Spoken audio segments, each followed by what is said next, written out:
Critically Chaotic is a rowdy Dungeons & Dragons podcast that consists of adult themes and humor.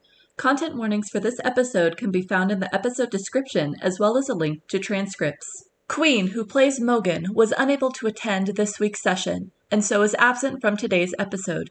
Rest, weary traveler, and enjoy. In the last episode, part of the Vox Animal crew decided to spend the night at the museum, much to the existing security's mild concern. Before joining them there, Jerome decided to take a small detour to break into Valen's home and read his diary, as you do. While Vay, Snow, and Jerome settled in for a long night, Kareus and Leif returned to the Mercenaries Guild for a heart-to-heart. While all seemed well on the surface, Vay's night was plagued with disturbing visions. Now, the Vox plan to do one last information-gathering mission before heading after their new target.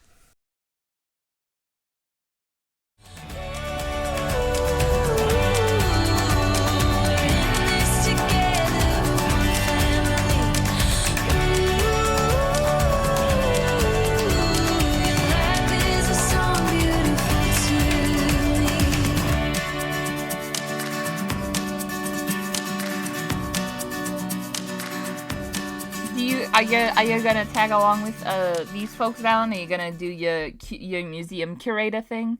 What are you planning on doing? Yeah, I'll have to have a shift at the museum. I'll have to let people know that I'll be going off on a trip with you all soon. Yeah, I'm sure that it'll be all right. And should you need anything, you know where to find me. I'll be at the museum. Right back at you, buddy. Wait, you'll be at the museum too? No. You know where to find me, though. I'll be up on the roof. Oh, yes, of course. Sayonara. And with that, Jerome goes to the nearest window and walks out and climbs up onto the roof. Would you like a pillow and a blanket? I'm good. Thanks, buddy. All right. If you wake up and get hungry, feel free to help yourself to food. Okay. You're a gem. I'm a tiefling. So he looks to the rest of you. All right. So you all will be going off and doing your own thing, and he kind of looks to Leif. I assume you're joining them based on everything that's happening here. So good luck. Be safe, and we'll meet back here in the evening. I can make dinner, or you all can go back to your mercenary guild, whatever you would prefer, depending on what you find. Thank you, Valen. I hope you have a good day. Yes, you too. Bye. And he heads out the door. Jerome waves as he sees Valen walk away. And he's like, "Don't be a stranger to your own house." He looks back and he says, I don't think it's possible to be. You'd be surprised. Bye. Alright, so Snow and Jerome will be sleeping, and then for the rest of you, will you head on out? I will disguise myself as, I'll disguise myself as, like, old Jerome.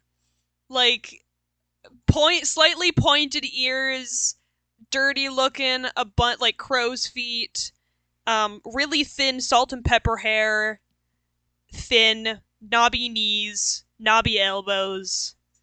Really just... I mean, you can just straight up disguise yourself as Jerome if you felt like it. I'm trying to look like a common person. You have a coin around your neck. You're weird. Anyways. I kind of look like a beat down soldier. Like a dude he's seen shit. Leif, what have you disguised yourself as? I'll say that because you took your time, you just got a 20 for disguise, so you look like whatever you want to look like.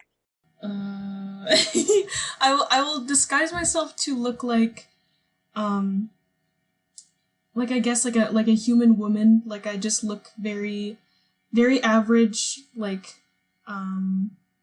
maybe brown hair and a ponytail, and I just look like any other civilian you would see on the street, like an NPC in a game kind of vibe. So you're wearing full body paint to not be green. To not be green. And you're wearing, you have, long hair to cover your pointed ears. And you also have on, a large hat to cover your horns. Yeah, like a hat or like a big hood. Okay, yeah. Makes sense, right, Sam?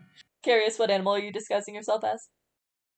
I feel like it's gonna make the most sense if I go with a dog. Like A beloved dog? a beloved dog, yeah, a big black dog. How long does the animal transformation last? Right now I have about an hour and I can do it twice a day. So you all can head on out to go and listen for rumors. I can do this as many times as need be, so I can stay out as long as I want. Go in different circles, stuff like that. Perhaps if we didn't stay as a whole group, I'm fine if maybe one person wants to stick near me, but it might be strange if... Leif, what did you disguise yourself as again?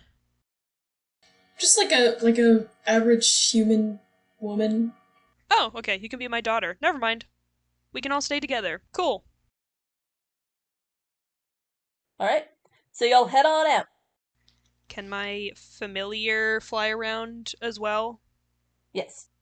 Cool. Oh yeah, I keep forgetting that I have Petal. Yeah, does Petals stick with you, or... I'll bring her along and then I'll send her. I'll attempt to send her up into the air to scout and just like watch us from afar. Okay, so you ask her to kind of like go up into the air, scout, kind of watch you, and she gives you kind of like a look, and then she like flaps her wings a little bit, like barely hovering above the ground, and makes a very dramatic, "Oh, but I'm so tired," kind of an expression, and then she lands back on the ground. Okay, well, if you're so tired, then you can go back to the house and you can hang out with Jerome. She gives a little like puff of smoke through her nostrils and then flies off very happy, very full of energy again. She's impossible, but I love her so much. Okay, so if you all are going to be looking for rumors, roll investigation for me. I got a solid 5. You're busy being a dog. It's a lot of distracting things as a dog. A lot of people are trying to pet me. Well, I got an 8. You're very distracted with readjusting your hat and trying to make sure that your ears aren't being seen. I got a 23. You're listening around a lot and you're trying to like keep your ear out, you're trying to listen, and every so often you'll hear some people talking about it, about like the break-in, about like, oh yeah, like I heard they're south, and then you hear the occasional you actually hear this rumor a couple of times saying that they're probably in some kind of hideout that's within the mountain that's along the Ushidal-Rusman border. Those are the prominent rumors regarding the bandit group that you hear about. Do I hear any rumors about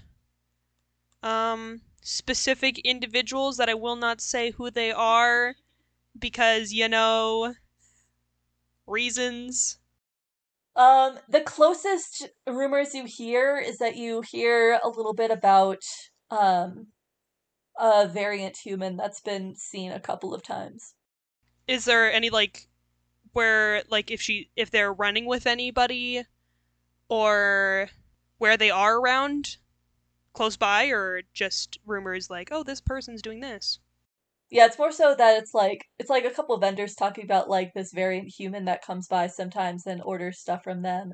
Uh and how like she seems like really nice and whatnot, but they're not sure, like they haven't really seen really many variant humans, and so they're just like chatting about it because it's like weird to see one around. Cool, sounds good. And I will keep going along until I guess the hour when Kareus is going to turn back into an. I would keep going if I would be able to hear more rumors. I would keep circling around and just re-upping my disguise, probably changing it a couple times, but I would keep going until anything else was happening. Curious, quick question, if you know. And if you don't know, then I'll just do like a house rule. So, as an animal, are you only able to speak as that animal? Like you can't speak English, you speak as a dog, like a rough That is true. It's only the dog speaking. That's what I've been picturing. Then follow-up question, is this a sort of like animal talking movie where like the animals understand each other regardless of species? And so then you would understand what animals are saying when you're in your animal form. I personally would imagine so. I think that one's more up to you. There isn't a specific ruling for that. It's just the DM for animal talk. All right, cool. Then I'm going to keep it that way. You can just hear animals when you're in your animal form because you can only keep it up for like an hour, so it's not like it's basically the same as like talk to animals. You're going along. You're being pet by people. You're being cooed over. You're doing your little dog things. The freedom of being a dog. You start hearing like a loud kind of like voice from above, um, just going, Oi, oi, get over me! You stop bothering me, you stupid little demon! And you like kind of look up and you see this little bird that's being kind of harassed by Elle, and Elle is like kind of chasing the bird like around while the bird is like flapping its wings and trying to like get it off, and the bird kind of dives down and lands on you as it's still to everyone else it's like kind of like squawking and chirping up at the air where there's like really nothing. And then the bird is just sort of like, "Oi, do you see what's going on here? Can you believe that I'm being harassed just by walking through this air, huh? Can you believe that?" Okay. Oh, okay. Um, Hold on just a minute. And, Kareus, kind of tugs on Vay's, at the edge of the cloak with his teeth to try and get. Do I see L? To clarify? Um, I feel like animals can see L and invisibility, much like animals can see ghosts in our world, as we all know. As we all know. He tries to get her attention and like gestures his head towards L in a like call him off kind of way. Kareus, I don't know if you know that you're a dog. I don't know what you're doing. Kareus heaves a very dog sigh and then takes a couple of steps forward and turns back to a tiefling and says, "You're familiar as harassing a bird." Tweet, tweet, tweet, tweet, tweet, tweet, tweet, tweet, tweet. That bird is very. Did you ask the bird if they know anything about weird birds? The bird would probably appreciate that question more when it is not being harassed. I really can't stop Elle from having fun like this, and Elle is kind of helping me out with the whole rumor thing. Tweet, tweet, tweet, tweet, tweet, tweet, tweet, tweet, tweet, tweet, tweet, tweet, tweet. That bird really needs to shut up. Tweet, tweet. So he reaches up and like gently cups the bird in his hand and kind of cradles it against his chest so it's no like L cannot see it as much. And I would also like to cast fake to animals as I'm doing that. Okay. Can It's Can I keep going along? Kareus? I kind of need to keep listening for rumors. You could talk to the animals if you want. Yeah, you two go on ahead. Leif, let's go. Yes, I am an old man. Okay. You don't do that voice. And then they just keep walking off as like Leif is like trying to convince Vay that that voice is not working. What are you talking about, daughter? This is how my voice has been for 15 years. Dad, you're delusional. You're losing it in your old age. When I was in the war, we needed to make fun of each other's voices. And so they head off, and Kareus, you cast with Speak with Animals, and so the bird goes from tweet, tweet, tweet, and so what did I fucking say? I told that fucking demon to leave me alone, and it did not, it just kept bothering me. But you sweet little angel, you are protecting me, and thereof it goes with that horrible old man. I apologize for what happened. I'm sure we've had some bad run-ins. I deeply apologize for all of that. Are you all right? Are you hurt at all? No, I'm fine. I was just getting really annoyed.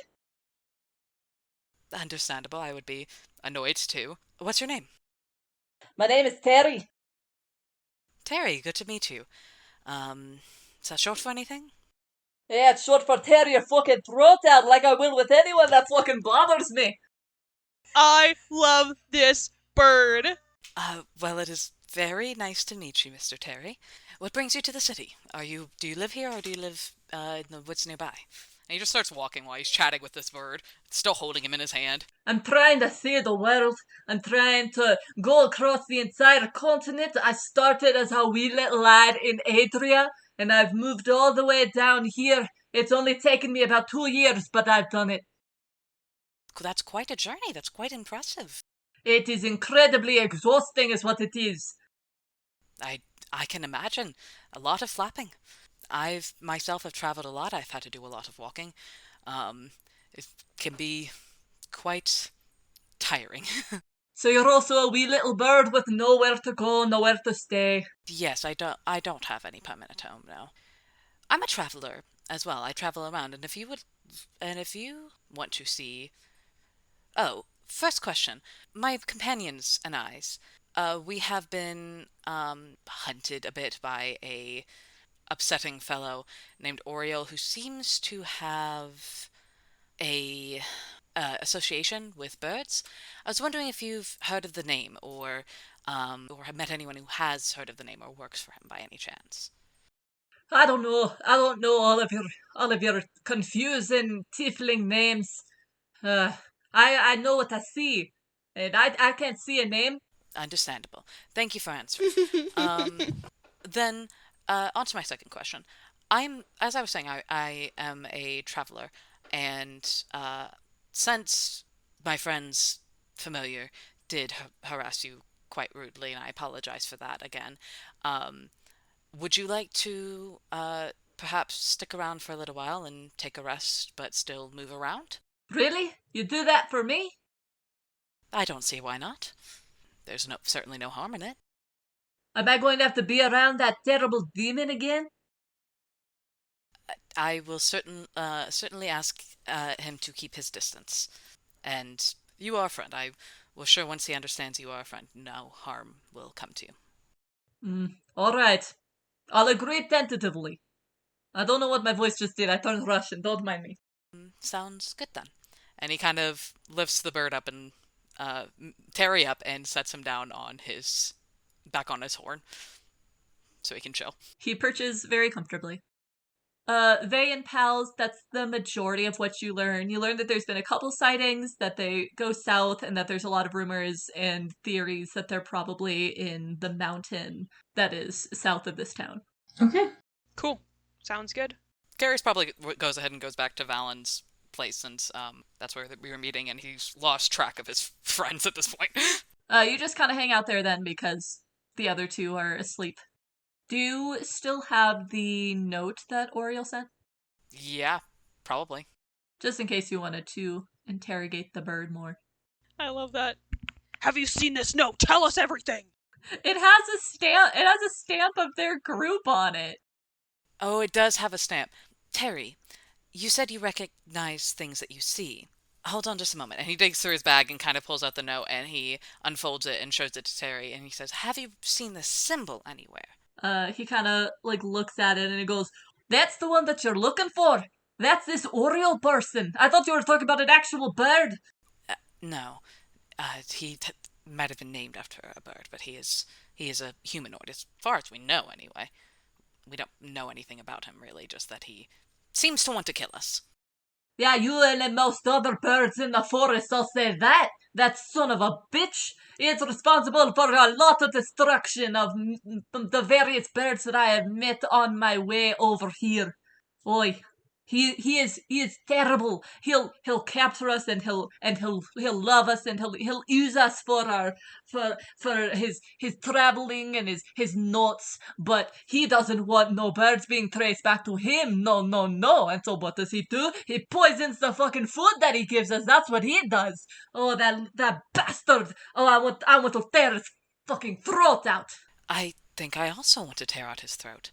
Thank you for telling me this. I'm sure it must be difficult to talk about.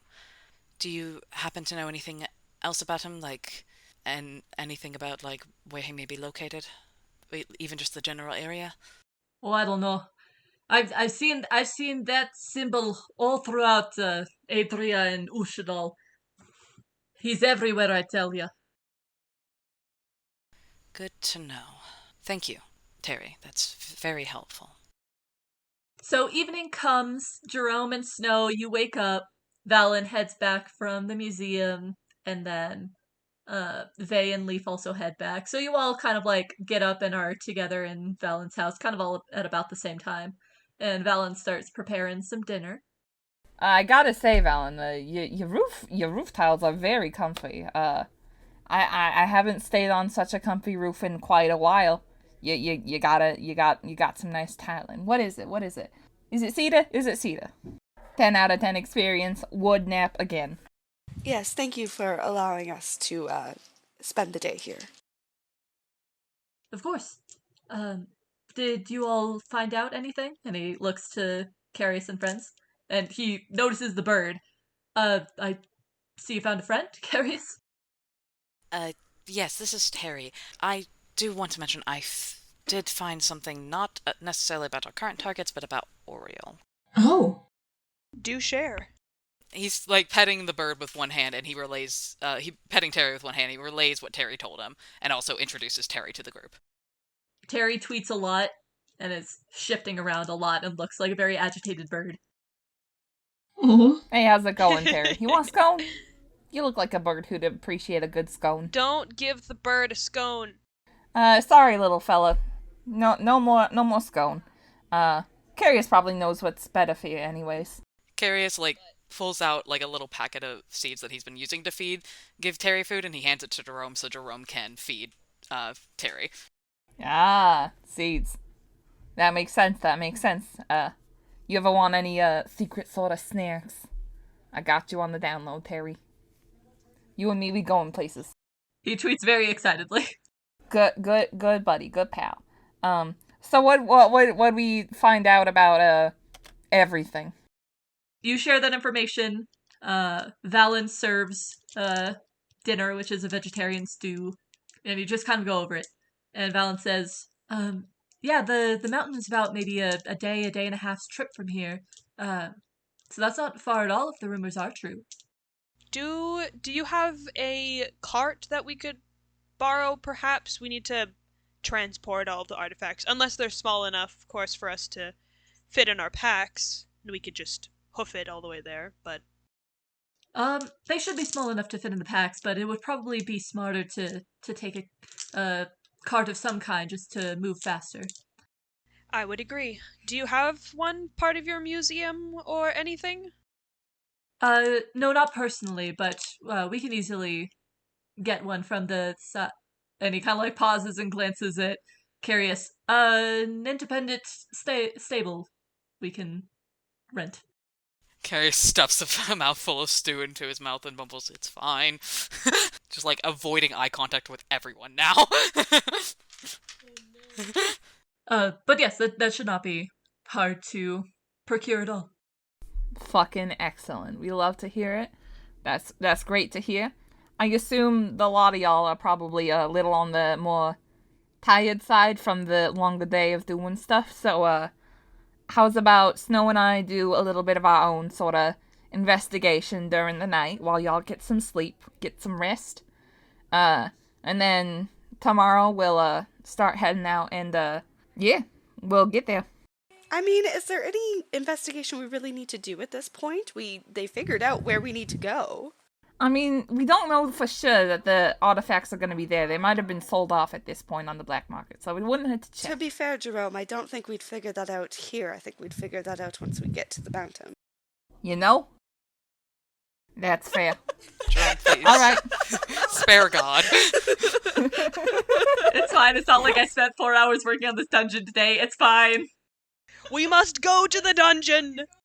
All right, Zan, take it away. You all have a wonderful evening with your stew. It's great. You all settle for the night. Jerome and Snow play cards all night or something. I don't know. What's the room situation? I assume you all don't. Do y'all stay in one room? What are you doing? Nope, Snow and Vey on our own. We're not sleeping with the dudes. girls and boys.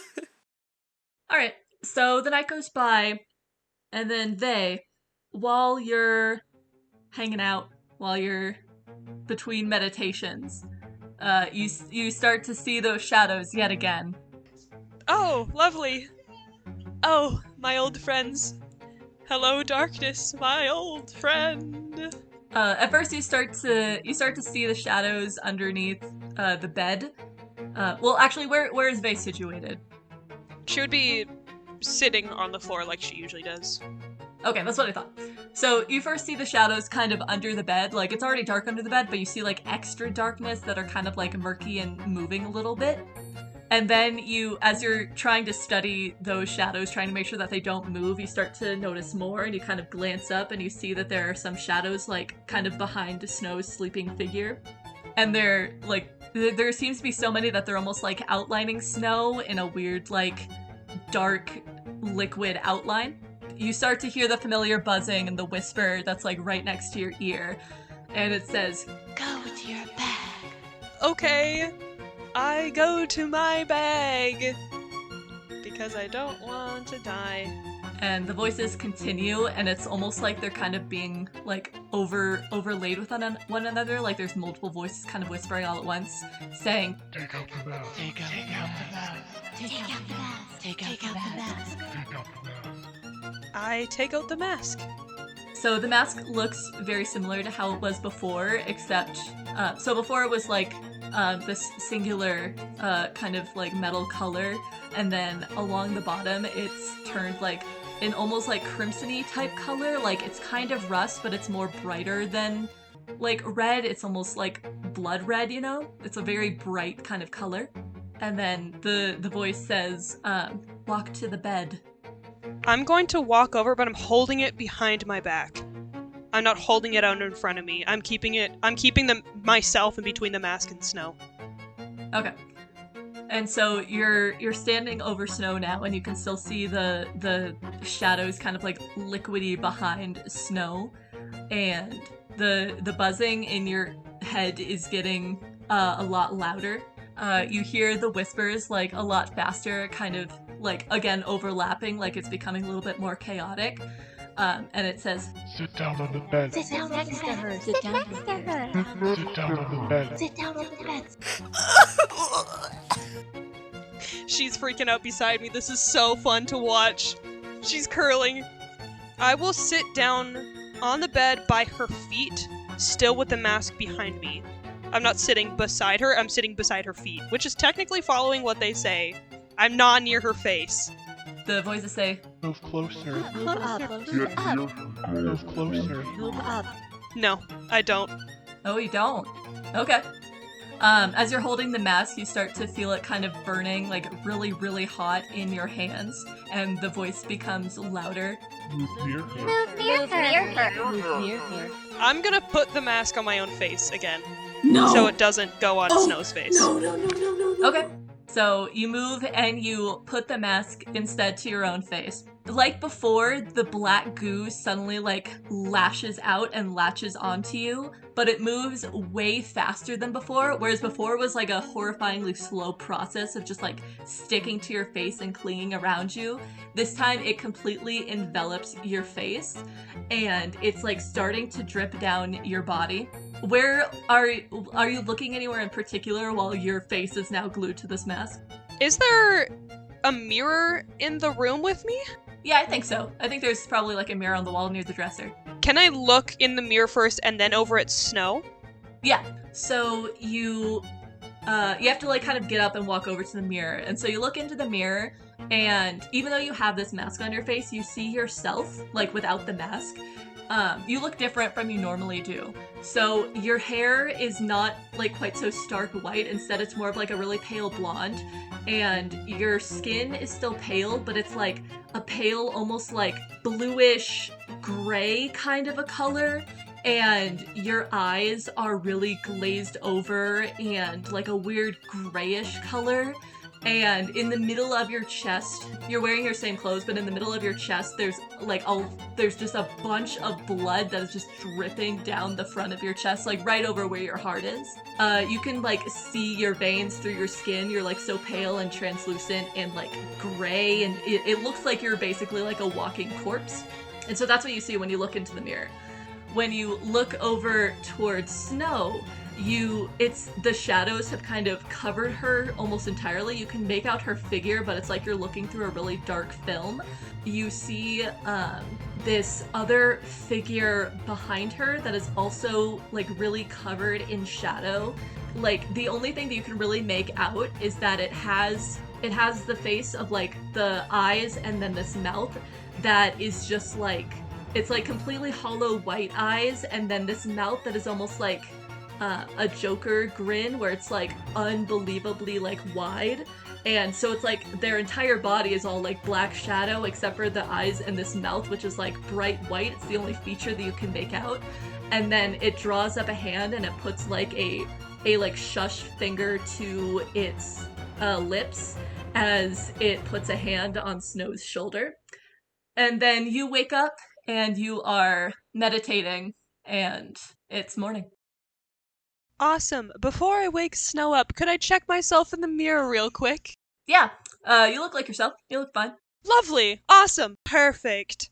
I will take about 15 to 20 minutes. I don't know if I slept. I probably slept in the middle of the night, so there's probably like 2 hours left before Snow gets up. Okay, yeah. So then it's not morning. It's definitely later than the normal like 4-hour meditation you would have had though.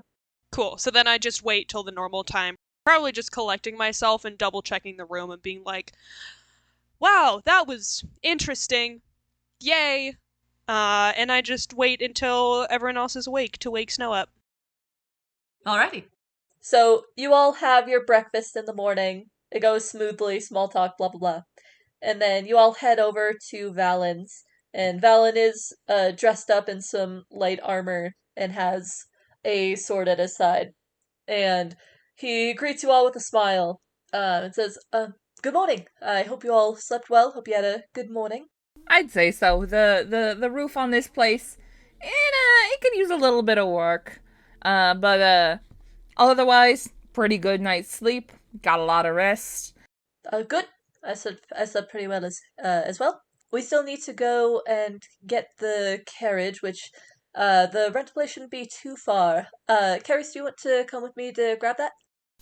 We probably, since we're all here now, we should probably all stick together.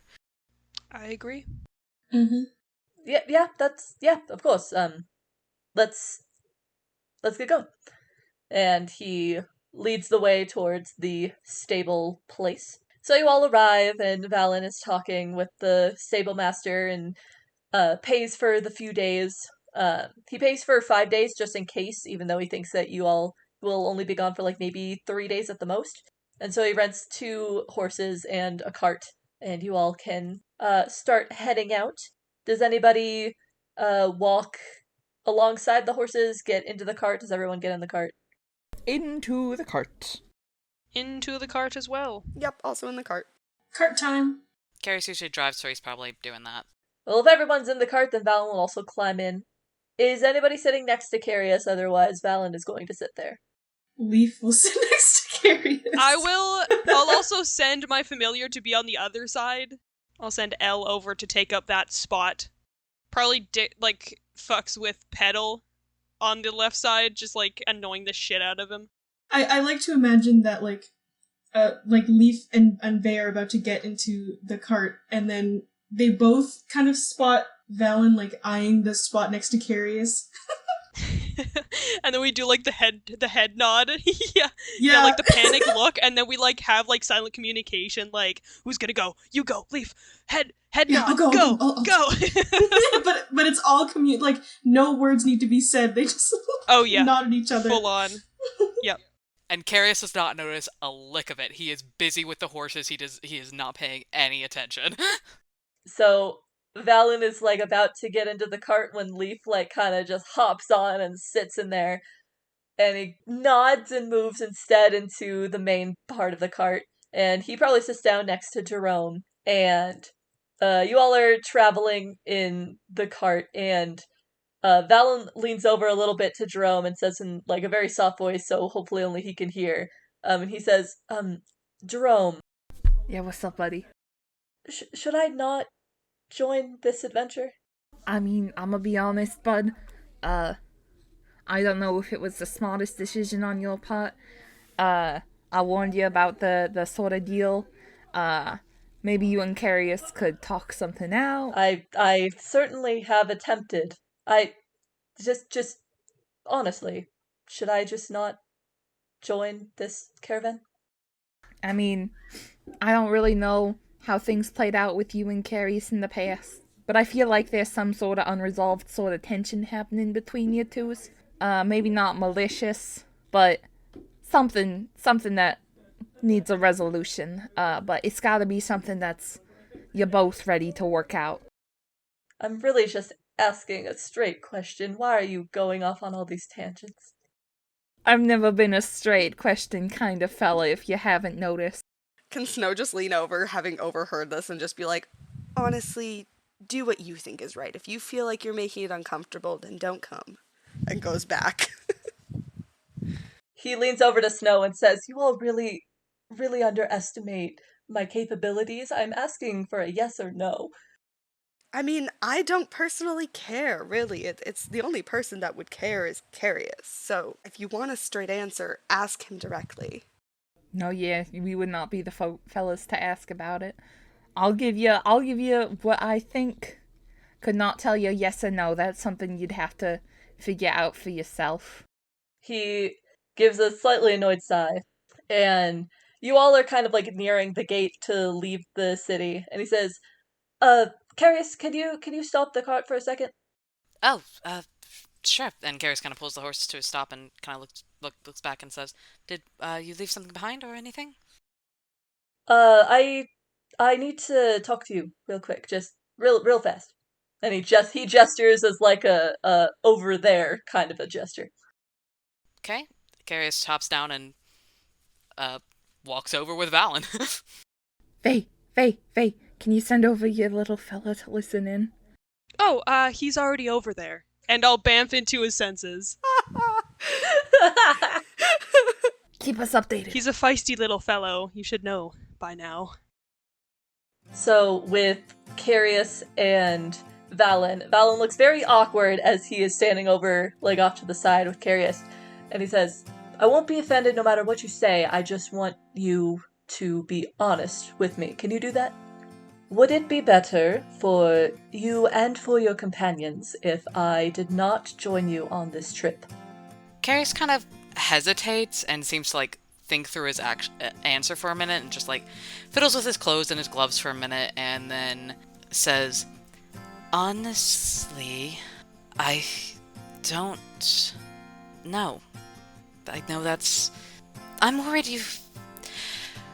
sorry, you know how I am.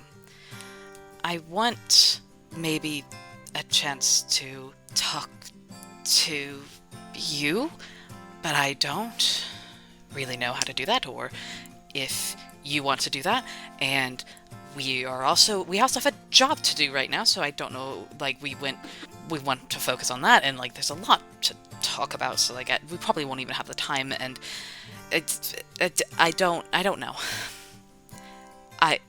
I'm fine. I know this is important to you, and I'm okay with you being here. Truly. I'm not uncomfortable with you being here. Kareus. Yes? Your entire mannerism says otherwise, even to me. And I'm not offended if you don't want to be around me after everything. And I'm not offended if you are uncomfortable around me after everything. And I understand if your friends are also uncomfortable around me, given what they may or may not know. I can stay here. You're the one that goes off and does things, and I stay, and I can do that. Kareus like sighs and says, I am uncomfortable, but not for the reasons you're thinking. I'm uncomfortable because I don't know where we stand. You left, Valen. This really should be up to you. I don't care. Well, I do care. I'm comfortable with you saying this is important to you. I don't mind. I don't know how the others feel. I can't tell. Kareus, I left because I knew that you wouldn't. But I knew that you needed to. I didn't need to leave you. I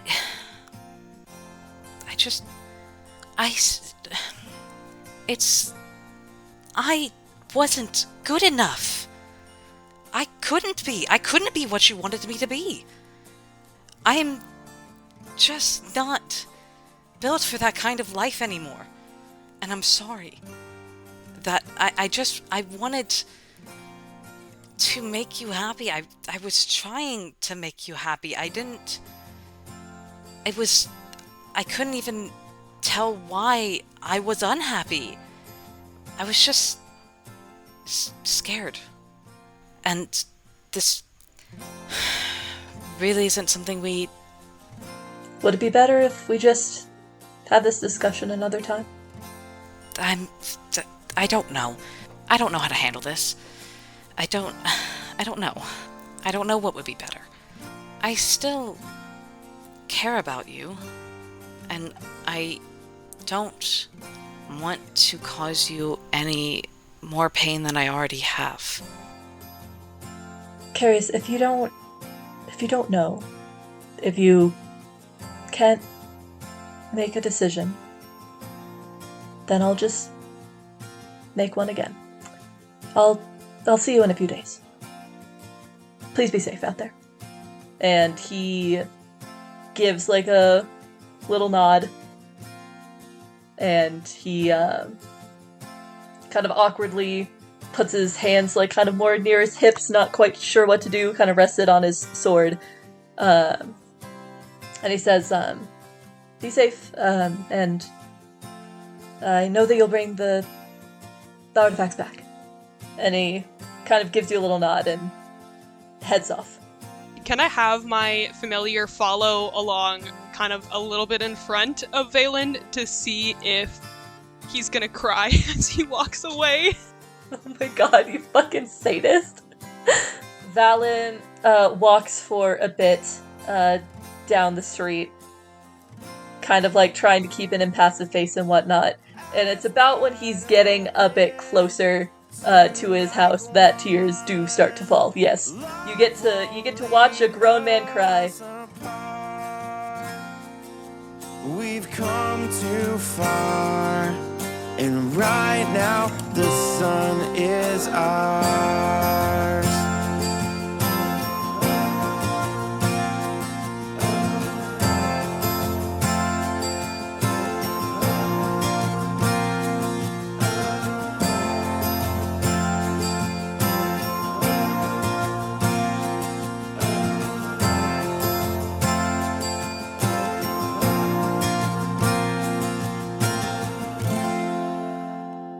Carrie stands in the spot where Valen left him for like a solid minute, and when he finally like starts to move, it's to wipe his face very aggressively before he turns around and goes back to the carriage, and he climbs up. He does not say anything. Leif, who's still in that seat, presumably can probably see. He is was crying and is still very close to crying, and he just starts driving. Oh my god! Can I sit behind Kareus and just like rub slow circles into his back, trying to be comforting? I'll just do that. And if Kareus seems displeased by it, then I take her hand back. He like seems startled at first, but he relaxes. My question was, does he need both hands to drive the cart? The horses are well trained enough that he can kind of just hold on to the reins with one hand. Okay, then I think Leif would not say anything because he doesn't really know what to say, but he would just like quietly like take Kareus's hand to let him know that he was there. That's so sweet. Kareus definitely like squeezes his hands. He doesn't make eye contact. He's like very embarrassed right now, but he squeezes and just like silently, as a kind of silent thank you. Aw. For the record, I am also very close to tears. Aw, that Kia, moment was no. so sad. They'll talk about it when they get back, maybe. Maybe. Maybe. If we come back. If we come back. But anyway, on the road again, yeah! So you all are traveling. So I'm gonna do y'all a favor and have you have a nice, like, uneventful day as you travel. A favor. Love it. Fear. Jerome's gonna show Snow how to play Solitaire. Aw. Aww. Roll an intelligence check. Oh, okay. I am adding guidance. Oh, I just nat 20'd. Ooh. Fuck yes. Jerome has to explain it once, and then you understand it so well that you're better than Jerome immediately. Yes! Wow, you really teach well. This is very fun. Isn't it? Mm-hmm. I spent a lot of time hanging out by myself. It's very enjoyable for when you're just going around by yourself and you gotta kill some time. It's really fun to compete against yourself to get a better time, get better strats. You're doing pretty good yourself. Thank you. Yeah. Do you need a deck of cards? Do you have one? I can give you one. I got plenty of decks of cards. I would love a deck Yeah. of cards. Thank you. Just for you. Let's go with how do you feel about blue and white? I mean, it should be obvious. Seem to be a fan. I figured. Here. Blue and white deck just for you. And if you need any more playing cards, dice sets, marked or unmarked, weighted, unweighted, that sort of deal, you know who to come to. Okay, so the day rolls by. You all are fairly close to the mountain by the time night falls. You're maybe like a half day, maybe a little less than a half day trip away. So it's well within viewing range, but it's about the time that you all usually stop to set up camp when you're on the road. I'd assume we stop and set up camp and do our usual rotation. We're pretty close to like the thieves' camp, so probably would be a bad idea to get too close. Vay will set up her shit so that I feel like we shouldn't set up a bunch of tents so that we don't attract attention. Vay will sleep under the cart to protect from the elements.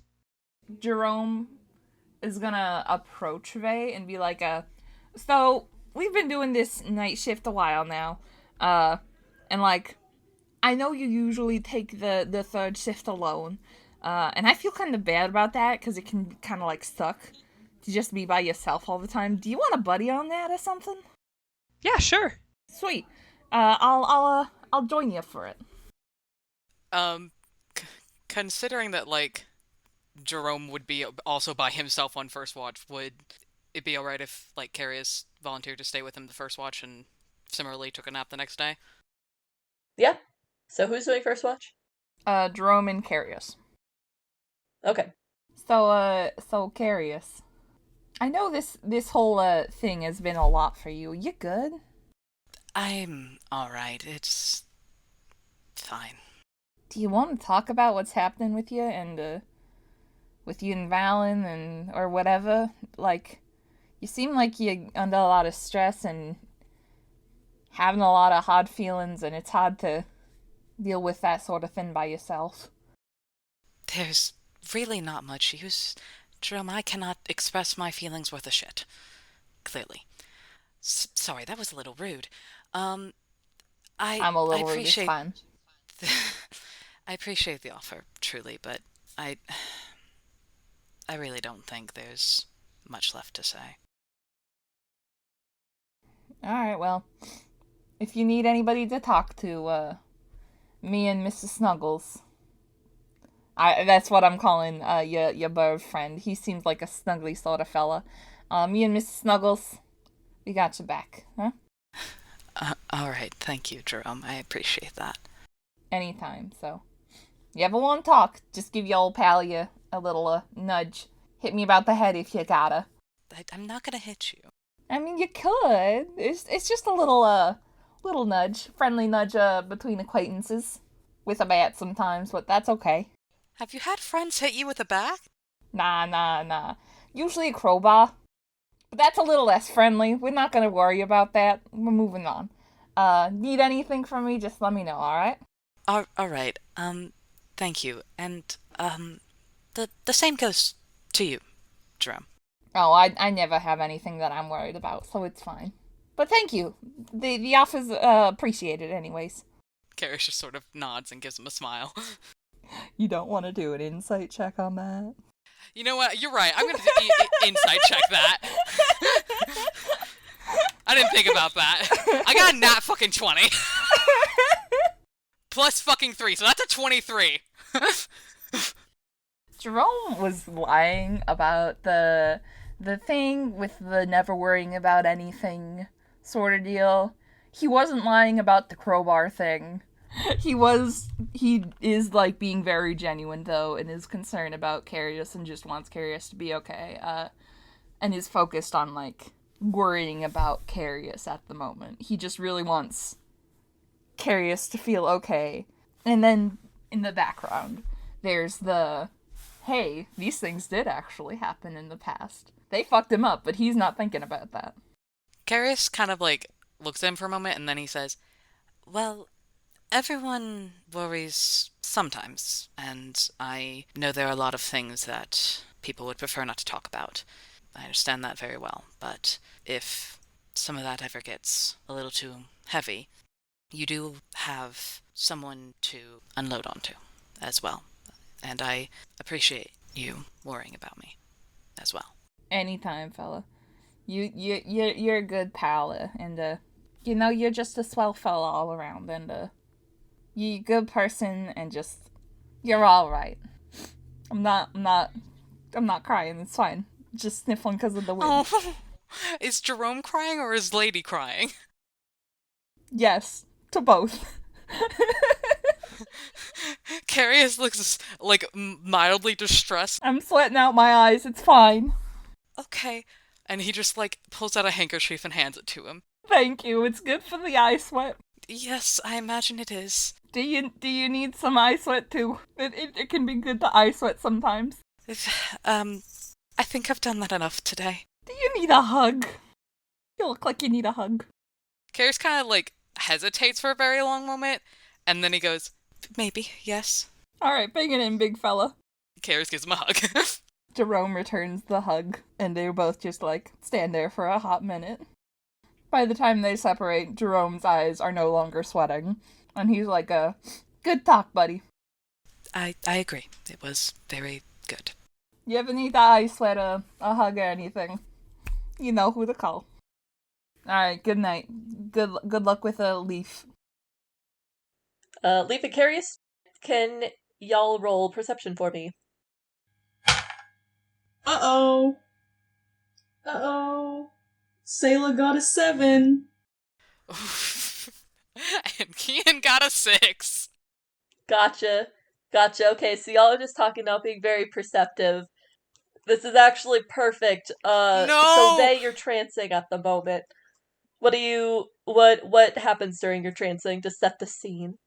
Vay is because she knows that last time we were out in the open, she was actually relatively okay as long as she stayed hidden. So I've said before that she was under the cart.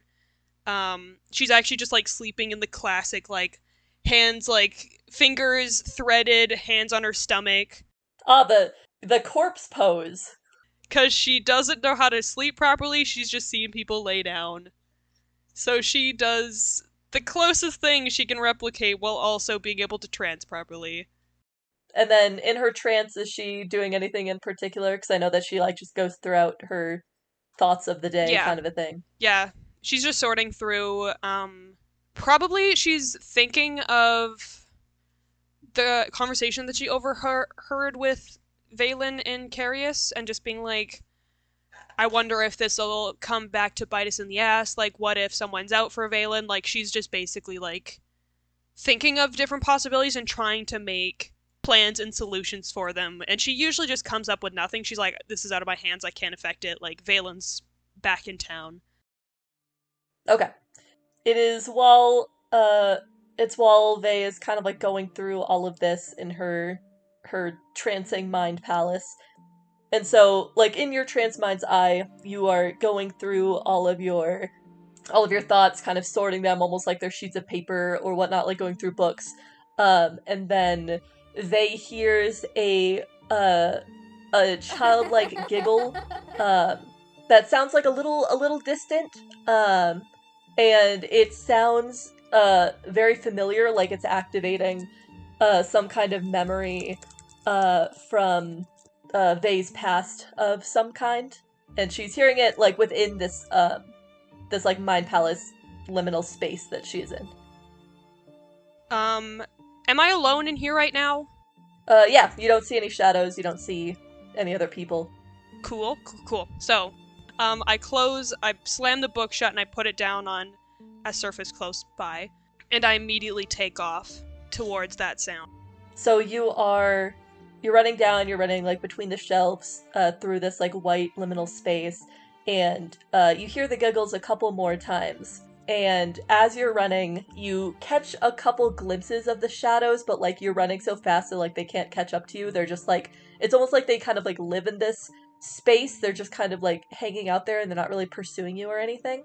So you follow along this giggle until the Mind Palace area that you're used to kind of like falls away behind you, and you find yourself just in this like completely white space. And when you draw yourself to a stop upon realizing that like it's all gone, and you turn back just to kind of see like how far away the actual Mind Palace place is, you see a little girl that is standing before you. She would look like a normal little girl with like a nice pretty pale blue dress, pretty short, like the equivalents of maybe like a human 8-year-old, 10-year-old, something like that. So she looks pretty normal, except for the fact that she is wearing the mask that you have currently stowed in your backpack. And she's looking towards you, just kind of standing there. I'm going to walk closer to her, and if I can get up to her, I'm gonna kneel so I'm eye level with her. So you kneel down and you're eye level with her. You're fairly close, although she doesn't let you get, like, super close. You've got, like, a couple feet distance. When you, like, try to get, like, too close, she takes steps back, so you have this, like, equal distance between you. So she's just a couple feet away from you while you're kneeling down in front of her. And she says to you, "Why weren't you there?" Why wasn't I there for what? "For me. It was really lonely." I know. "Why do you lie?" Why does anyone lie? "I don't know. You always lie. Why are you lying to them?" Because it's the only thing I'm good at doing. "The mask is comfortable, isn't it?" She doesn't say anything to that. I feel like she averts her eyes when the girl says that. She definitely feels guilty. Just a deep, deep sense of guilt. "Why do you keep running?" The past always catches up, and if you keep running, you can find people who can help you fight against it, but I don't know. I don't know why I run. I don't know. It's all I know how to do. She takes kind of a step forward just a little bit, like closing space just a little bit between you. "Do you feel safer doing that?" She takes another step forward. "Do you like running away?" I do. The mask doesn't change because the mask only has the eye holes. It doesn't have anything for the face. But you can like almost like feel her like smiling behind the mask as she takes another step forward, and she's like right in front of you now. And she puts like a hand on your shoulder and she says, "Well, you are right that the past always catches up. I don't think you're listening to the clock enough, Faye." And you feel this sharp pain in the middle of your chest, and when you look down, the girl has a knife that she has pressed into your chest, like all the way to the hilt, just all the way in there. And when you look back up, you see that like dead, ghoulish face that you saw in the mirror when you looked into it. And the like dead person in front of you just kind of gives like a hollow smile to you. And you actually wake up like with a jerk and a cold sweat under the carriage. I'd touch my chest. You're not bleeding, there's no wound, but it does ache like deep inside of you. Oh, I lay back down and I steady my breathing and I cross my hands over my stomach and I close my eyes and I pretend that I am still trancing.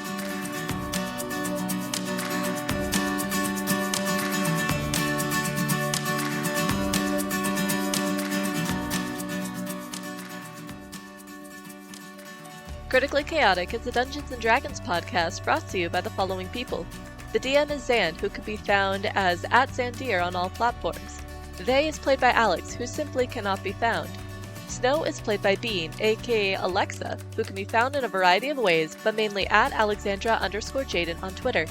Kareus is played by Kian, who can be found as @LostFanboy on most platforms. Jerome is played by Lady, who writes, quote, "And that's all you get, you dirty gremlins." Mogan is played by Queen, who chooses not to be located at this time or ever. Leif is played by Selah, also known as Strawberry online, who can be found as @_strawberrymilk on Twitter. The theme song is Melody by Emery. If you would like to support Critically Chaotic, please consider leaving a 5-star review and following us on whatever podcast listening platform you are currently using. You can find us @CritChaoticPod on Twitter with no underscores, where we post updates and retweet fan content. For any other platform you would like to see us on, please look in the description. We will see you next week for the continuing adventures of Vox Anima. Have a great week, everyone.